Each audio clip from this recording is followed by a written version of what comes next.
Funding for this program is provided by the Star Foundation and Ann and Peyton Lake. Oh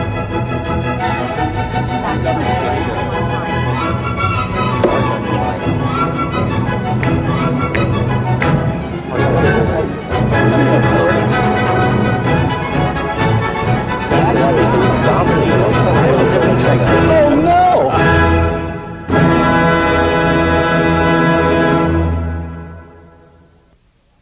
Welcome to Uncommon Knowledge. I'm Peter Robinson. Our show today, the State of the Union, or more precisely, the State of the Union according to the Nobel Prize-winning economist, Milton Friedman. Every year, the President of the United States travels from the White House to the House of Representatives to deliver a major televised address, the State of the Union address. The President outlines for the American people the accomplishments of his administration to date, the challenges the nation still faces, and his programs for meeting those challenges. Now, by the time the President delivers his address, it will have been worked on for many days by the President himself and by a large team of speechwriters.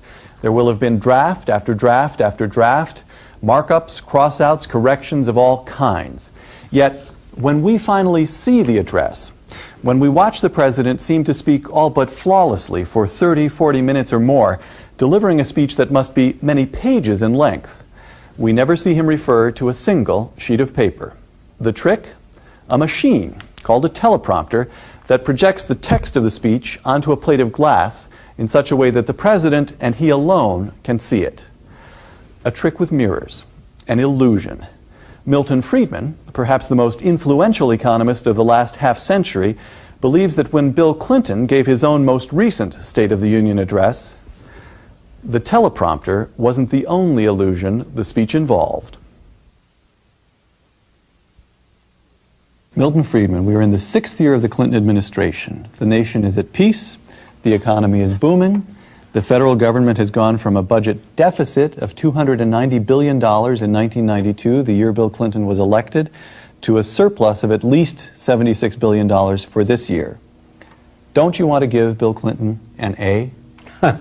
No, I want to give the economy an A. Give the economy an A. How much credit does he deserve? Well, there's only one way in which I believe he deserves some credit. Because you have a Democrat in the White House and Republicans in Congress, control of Congress. It's hard to get any laws passed. And that's been a great advantage. The source of our prosperity, in my opinion, dates back to Mr. Reagan's reductions in tax rates. 1982? 1982. And the deregulation during the Reagan administration would also go down to the 1986 Tax Act, which eliminated a lot of interventions, so unfortunately, which have been creeping back in. And that unleashed a private enterprise boom, which we're still benefiting from. We're not in the 6th year of the Clinton expansion. We're in the 17th year of the Reagan boom. Exactly. Of the Reagan, I won't call it a boom, because it really hasn't been a boom. It's been a very good, healthy expansion. Steady, sustainable. It's a boom in the stock market. But so far as the economy is concerned, the average rate of growth is not out of line with what it's been in the past many times. That's in line with historical standards. The long-term rate of growth since the Civil War, for example, is in the order of about 3 to 4% a year, of which 1% is population growth, 1.5 to 2% per capita growth, and we're in about that same range. But it's been a notable period for other things. It's been a notable period because we've had this expansion at the same time that inflation has been brought down and relatively stable. And for that, the credit belongs to the Federal Reserve under the leadership of Alan Greenspan. I think Alan Greenspan deserves more credit for that than anything else. More credit than he's being given, or more credit than Bill Clinton is being given? Oh, Bill Clinton deserves no credit for that. Right. That's entirely a result of the Fed and its behavior. The Fed has done a lot of bad things in the past, so I'm delighted to be able to give it credit for one good thing, and it's done very well under Alan Greenspan. Does the, so to speak, extra constitutionality of the Fed disturb you? Yes. I have always been in favor of abolishing the Fed, primarily from a political point of view. And how would you handle the currency? How would you then manage the currency without the Fed? My favorite proposal is to have a fixed amount of what's called high-powered money and just keep it there. Just keep the money supply static? Not the money supply.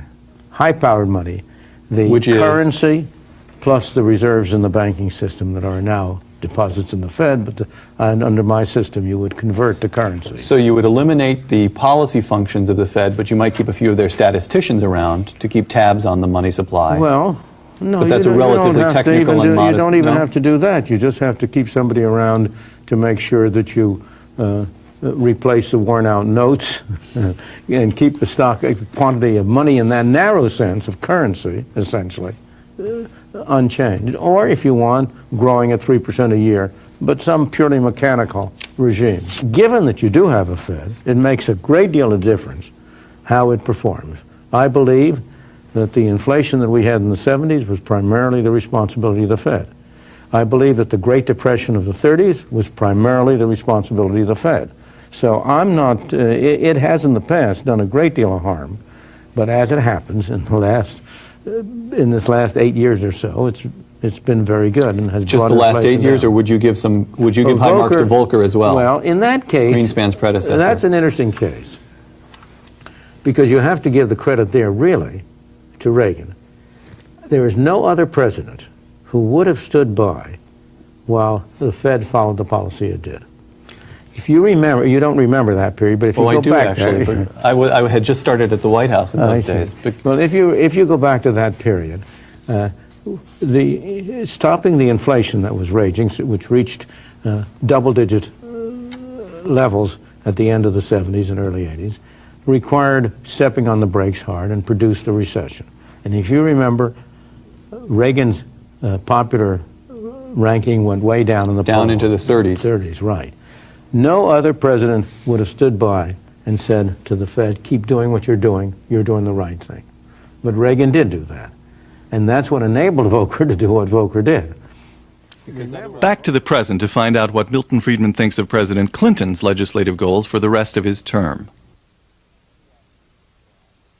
Let me ask you to apply your thinking to the principal points of Bill Clinton's program for the remaining couple of years in office. The president's program is intended, we'll take old folks first, to, I quote now, address the challenge of a senior boom by using the budget surplus to help save Social Security. Well, but the proposal, if you look at it in detail, is a complete fake. A complete fake? Absolutely. He wants to take 60%, a little more than 60% of the budget surplus over the next 15 years. Where does that come from? He's counting that twice. That comes from the proceeds of the payroll taxes that are now in, which in principle, though not in practice, are supposed to be used for Social Security, but which have indeed been financing every regular events. If he doesn't do a thing about the surplus, that would still end up in bonds in the hands of the Social Security so-called trust fund. You say he's guilty of a little bit of a flim-flam game with the books. Within 48 hours of that State of the Union address in which he made this proposal, Alan Greenspan, whom you have just praised, endorsed the proposal in general terms, not specific terms, but he endorsed the proposal, and the Republicans in Congress said, yep, that's a good idea, sign us up for that too. How is it that he's able to get everybody to go for what you call a flim-flam game? Well, look, do you need to ask that question now after 6 years of Clinton? How he's been able to get one flim-flam game after another? How he's been able to bamboozle the people into thinking that he deserves higher ratings because he lies. Clinton is a superb politician who has the most extraordinary capacity to exude sincerity. He's an incredible phenomenon. I think he's a genius. But go back to the Social Security program. The first thing to be said is that all this nonsense about saving something for Social Security is pure fiction. We do not, it's wrong to think that what people are paying into Social Security by what people are paying in the form of wage taxes is what they're paying for their own security. There is no relationship whatsoever. We have a system under which you have a set of taxes for Social Security, named for Social Security, but it doesn't matter. They're payroll taxes, terrible taxes, regressive taxes. Nobody, you could not get a legislature to vote such a tax on its own. Can you imagine proposing a tax that we're going to impose, let's say, 16% tax on all wages from the first dollar up to a maximum and nothing beyond that? Can you imagine voting that? Similarly, we have the other side of the picture is that we have made a series of commitments to people like me. I receive Social Security payments. Oh, so it's my payroll tax that goes to you now. Absolutely, absolutely. It's not only your payroll tax, it's your income tax, it's whatever taxes you pay. I get them. And if you think you're going to get them, you're kidding yourself. It is a fundamental deceit hoisted upon the American people and sustained for lo these 6 decades. Absolutely. If you read the Social Security brochures, they say this is a system under which you are putting aside money now for your retirement. And that's nonsense. That is utterly fake. But let's suppose it were true. All right. For a moment. Why is it that it's appropriate for government to come and tell me what fraction of my income I should save for my old age? If that's okay, why can't it come in and tell me exactly what fraction of my income I have to spend for food, what fraction for housing, what fraction for clothing? Let me show you the absurdity of this. All right. Consider a young man of 35 who has AIDS, for whom the expected length of life is 10 years, or at the most, maybe. Maybe there'll be a cure. But his expected length of life is not very long.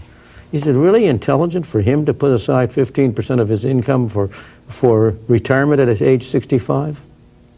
It's outrageous. It's outrageous. Outrageous. Exactly. The only word you can give to it. And in my opinion, the whole Social Security system is an outrage.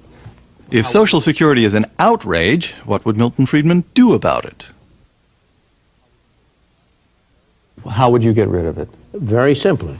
Here, I'm entitled to a certain number of payments in the future. Have the government give me a bond equal to the current present value of expected value of what I'm entitled to. You have already accumulated some rights, and so have the government give you a bond which will be due when you're 65, which will be the present value of what you've already accumulated under the law, and then close the whole thing up. And just close the books. Everybody gets what he's been promised.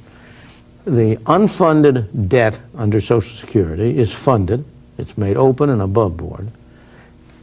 There's not a penny of transition costs, and everybody in my world, the payroll tax would be abolished, would be eliminated. It's the worst tax we have on the books, and everybody would be free to do what he wanted about his own retirement. Okay. And he would do, and on the whole, he would do very well. Now, undoubtedly, people who argue against that say, well, what are you going to do about these people who are so careless and so unprudent that they don't accumulate anything for retirement? Well, that's a general problem. What do you do about people who are poor, who whether for their own fault or not for their own fault?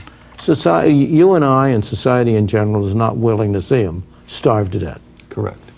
Well, I have always been in favor of having a program under which, a negative income tax, under which you will have some minimum income you will provide for people, whether they are poor, whether they are indigent because they're wastrels, or whether they're indigent because they're in bad health. Even if it's their own fault, they don't starve.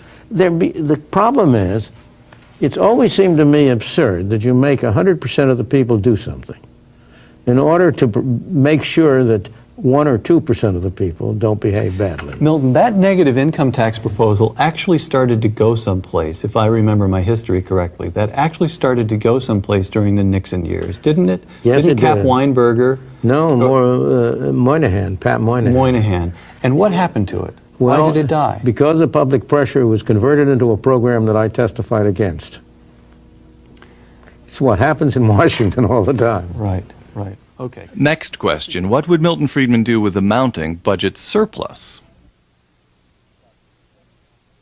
We've got $79, $80 billion more coming in this year than the government will. I am in favor of reducing taxes under any circumstances, for any excuse, with any reason whatsoever, because that's the only way you're ever going to get effective control of government spending. Sooner or later, if you choke off the supply. If you don't reduce taxes to get rid of that surplus, it's going to be spent. The rule from not only the last few years, hundreds of years, is that governments will spend whatever the tax system will raise, plus as much more as they can get away with. The Republicans are calling for a 10% It's not enough. cut. Not enough. What is it? Now, Dan Quayle, who's running for president, has this is the most extreme may be the wrong word, but this is the most dramatic proposal I'm aware of that's on the table anywhere at the moment. He's called for a 30% cut. Is that enough? I don't know. I would cut as much as you can get away with. So you'd run the numbers and give back virtually all the surplus. What do you mean give back? Not take. You'd not take. You'd lower taxes. You know, this idea of giving back, which is the words we use, assumes. I take back my words, but go ahead and ram them down my throat. Yeah, but it assumes that every individual is the property of the government, and that all of the income that you earn is really the government's, and it decides how much you can keep and how much it gets. I've always said it treats people as if they were running around with an IBM card on their back which says, do not mutilate, punch, or disturb. Right, right. You've got more money coming in at the moment than is going out. You ought to reduce taxes by enough to generate a You don't want to pay down the debt. Oh, no, I want to generate a deficit because I want pressure on it to get the government to spend less. You like a federal deficit. No, I don't like a federal deficit, but I like lower government spending. All right. President Clinton has another proposal for using that surplus, and he calls them USA accounts. Yes. He's proposing to use about 11% of the surplus over the next 15 years or so to establish, I quote now from his speech, universal savings accounts, USA accounts, to give all Americans the means to save, again quotation here, with extra help for those least able to save. Details to follow. You like that idea? No, I think it's a terrible idea. You know, the idea is saying, I'm going to take your money, but then I'll give it back to you if you do with it what I tell you to do. Is that the way you have a free society of free, self-reliant individuals who are responsible for themselves? It's a terrible.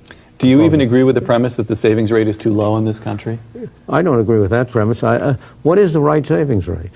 Well, gee, you're the Nobel Prize winner. I thought you'd be able to clue me in. In a world in which you did not have distortions, in which you did not have government stepping in and distorting the rate at which people save and not, the right saving rate is whatever all of the people of the community separately want to save.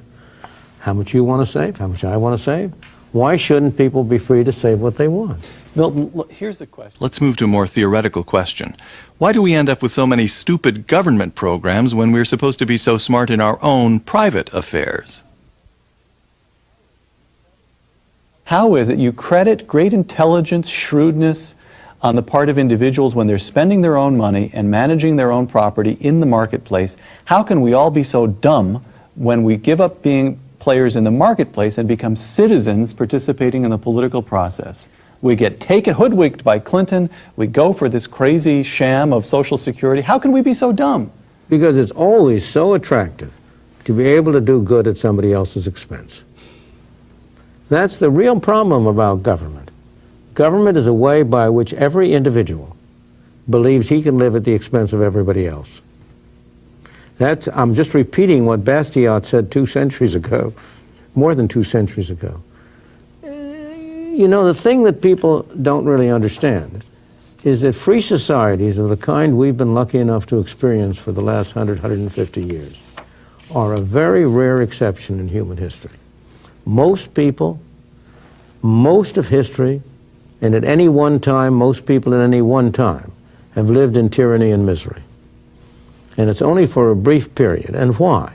It is precisely because once you get some government program in, it may have been a very good idea, it's always proposed for good reasons, but once it gets in, it becomes a special privilege of a small group which has an enormously strong interest to maintain it.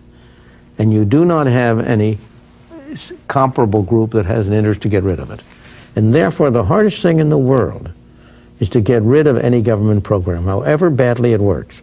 In fact, try to name any government programs that have been eliminated. The draft, well, that's not a... Yes, the draft is an example. It's one of the rare examples of a program that has been eliminated. One of the others was postal savings. It used to be that the postal system had a savings system, which became very popular as a result of the Great Depression. But it disappeared. Why? Because by accident, when they set it up, they limited the interest they could pay on postal savings to 2%.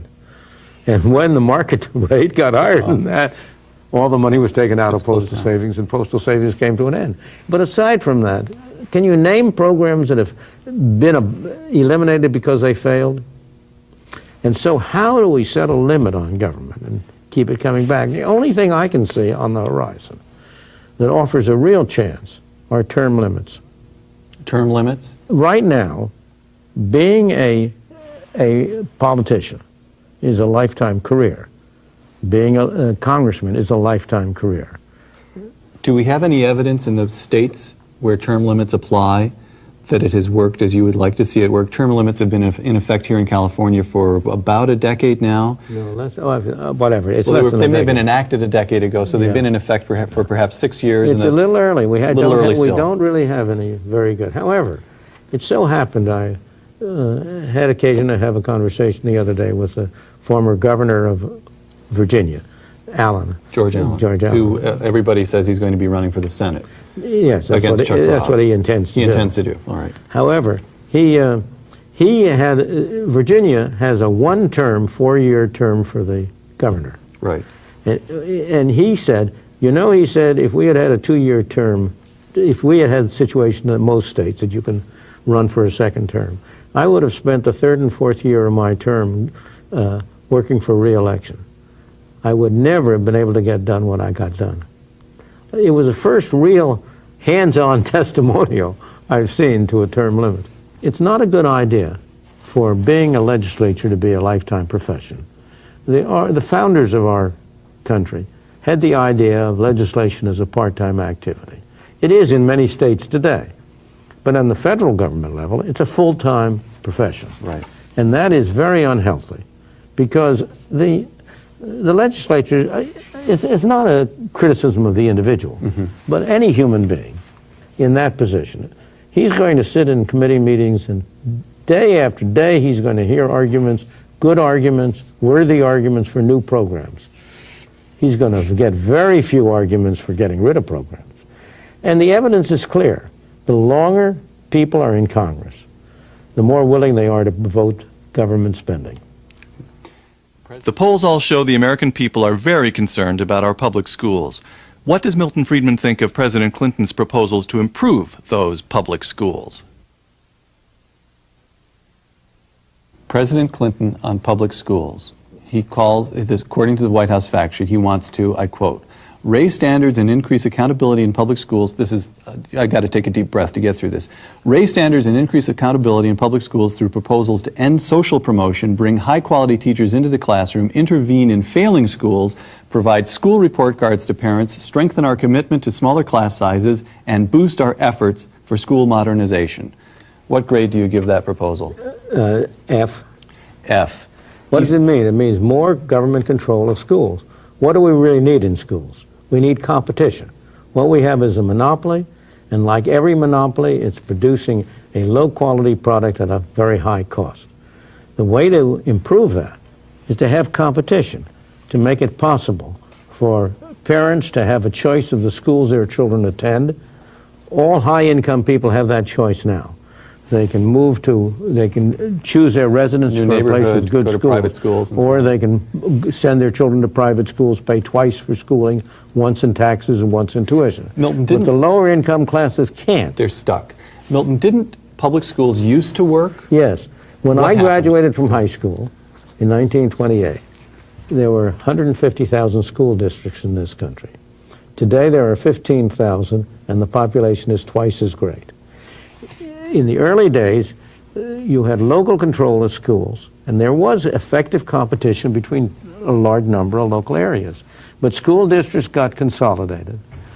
They got run not by local people, but by the professional educators. And most important of all, in the 1960s, you began to have the emergence of teachers' unions taking control of schools.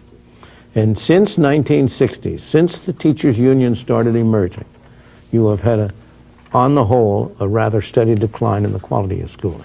What is it about the unions? If you want to improve automobiles, right?